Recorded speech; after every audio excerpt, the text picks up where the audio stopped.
the great things about this being the World Hemp Expo is that we bring people from all over this country and from all over the world in here and tell you about all the wonderful things they're doing.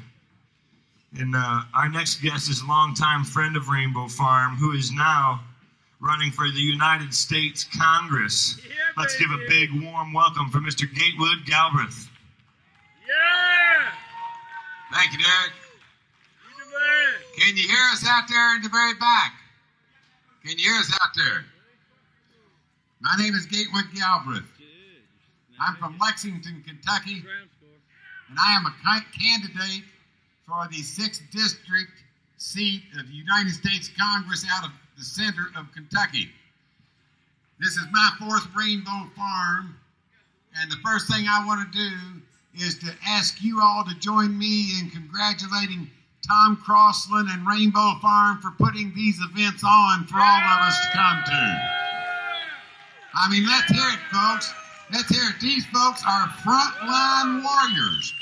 These are frontline warriors. You all wouldn't be sitting here if it wasn't for people like them willing to get up here on the front line and take the heat for allowing you all to come out here and partake in smoking the sacred herb and being yourself and celebrating life, music, and the kind herb. These people take the heat for it with the straight cats out there in the suits. Let's hear it for Tom Crossland and Rainbow Farm. They're leading the fight for us. Come on up here on that stage. Let's hear it for them. Come on. I mean, I'm an attorney. I have dealt with the straight world every day as a profession, and I can tell you that people like Tom and the other fine folks who put this on, Doug and Raleigh and all the rest of them whose names are too many for me to try to mention right now, there are very few of these people out in the society. And I can tell by you all coming in here that you're a part of that. You all can appreciate what it is they do. And I want to talk to you for just a minute what you can do to advance the cause of kindness and compassion and relief of pain and suffering and changing the laws on this plant, the greatest of God's gift to us human beings.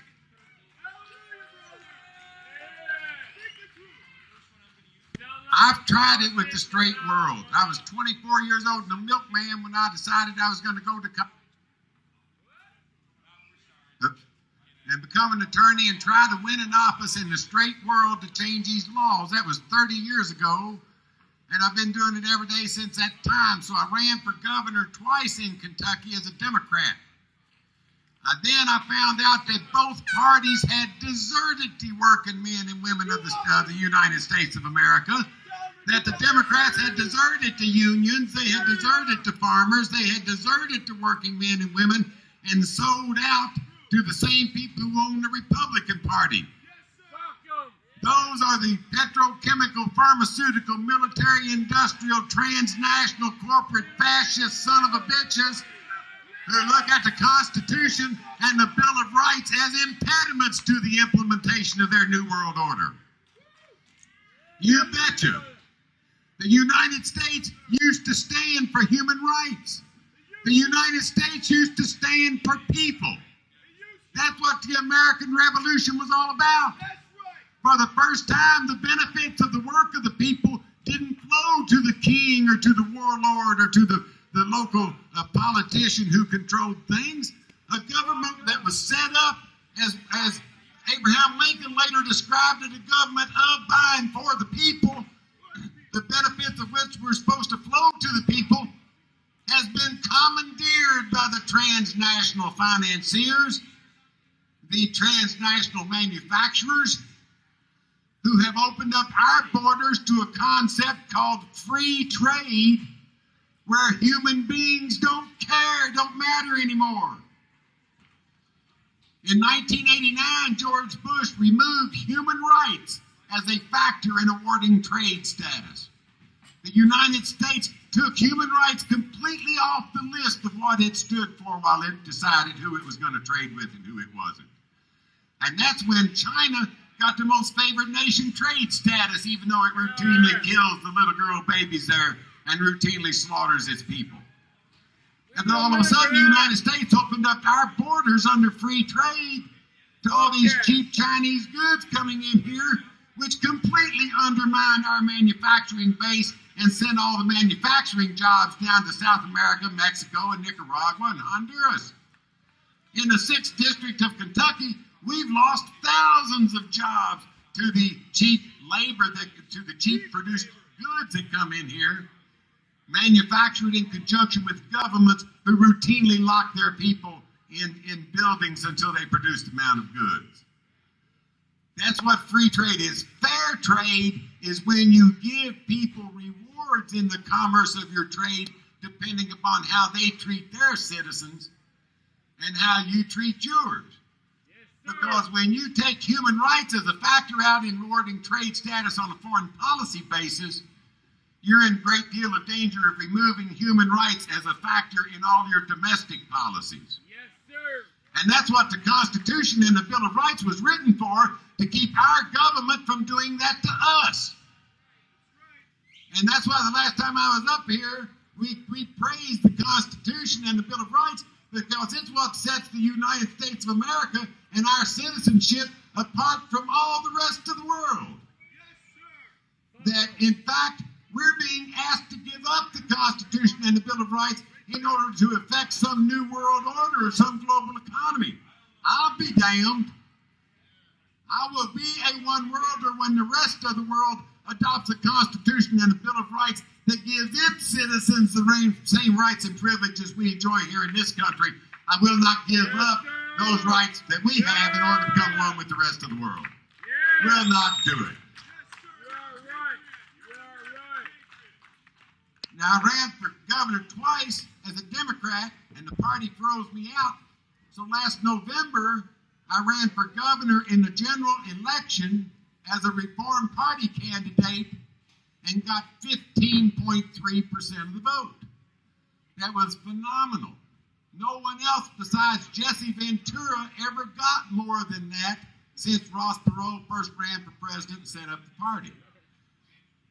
That's 120 counties in Kentucky. In my home congressional district of 19 counties, we got 31% of the vote.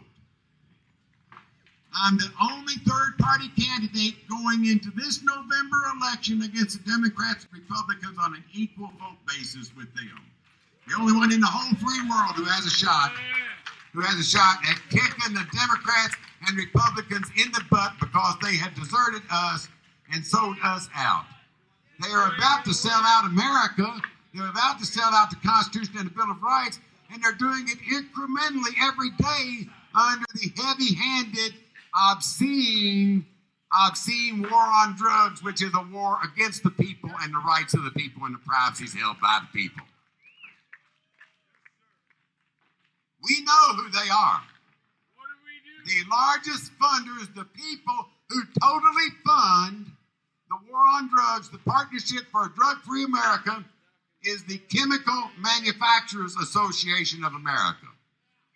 They are the largest contributors because the war on drugs is a war against the people and a war against the farmer, and especially to criminalize the farmer for trying to produce plants in competition with the synthetic biofuel medicine and food that they're putting on us here. They are trying to get us away from the natural cycle. The 1937 Marijuana Tax Act was the first time that the government ever took itself the power to tell you what seeds you could plant in the ground and what seeds you couldn't. And by vilifying this one plant, all of a sudden they got the right to tell everybody what seeds they could plant in the ground, including wheat, corn, rye, barley, and all the rest of the things that used to make people able to stay on the lands as a family farm. So the big battle today, folks, is between the natural cycle and the synthetic cycle. The synthetic cycle, which has criminalized our farmers in their attempt to earn an honest living from the soil, which has driven us from private property and private land ownership into where they're trying to make us herds of people without individual rights. They're putting it in a situation, these people look at the Constitution and the Bill of Rights as impediments to the implementation of their New World Order.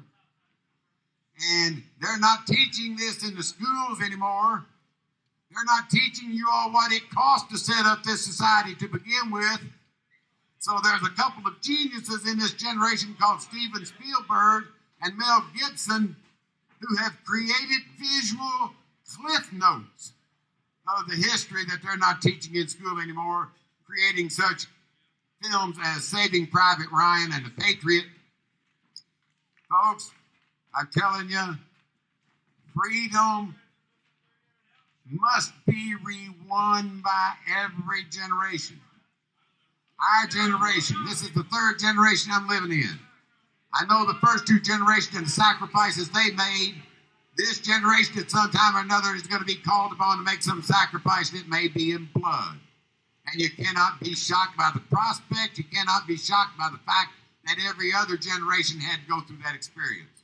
So if you want to see just how messy that is and what it would do to be able to avoid it by achieving a political solution for the first time, is what people like me running for office are trying to present to you. But we cannot do it unless you participate in the political system. You see, I'm willing to fight these people. I'm willing to fight them. I'm willing to fight them in the courtroom. I'm an attorney. I'm willing to fight them in the streets. I'm a Second Amendment advocate. I'm willing to fight them politically in the political forums. I'm a candidate, but we cannot do it politically. It is going to have to come down to the Second Amendment unless you get politically active. That's what this is. You cannot leave here and not understand that this is all political. And as long as you don't participate, you and me and everybody like us will be powerless in the hands of the straights out there in the suits. I can interface with those people if you give me and people like me some political power by showing up at the polls. You've got to show up at the polls. It's ballots or bullets, folks. I'll go either way, but I prefer ballots to begin with. I hope that's the way it gets worked out. If it doesn't, the government knows where to find it. In this election, in this congressional election, we have taken the gun vote away from the Republicans. And for the first time, we're going to marry up and have married up the marijuana issue with the Second Amendment.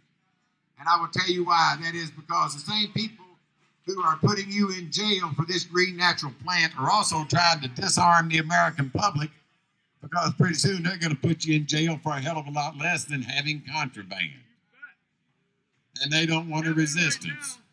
And the Second Amendment is the only thing that scares them, the only reason why they haven't already kicked down your door and hauled you off and held you in a cage for ransom. I will guarantee you that is the case. Please, go see these movies that give you some sense of what patriotism is and what the cost of it is and what's already been shed, so that you can actually show up at an event like this. Keep your eyes open, get political, live life as a political warrior, because that is what has been cast upon you, whether you like it or not. Get educated. Support politicians who come out here and talk to you in individual freedom and marijuana, medicine, and hemp as a cash crop. Get political. Tell all your friends about Rainbow Farm, which is the best happening event in the whole damn marijuana hemp tour. Rainbow Farm is it. These people have the best facilities. They take better care of the people than any other place. For 30 years that I've been going to, Rainbow Farms is where it's happening.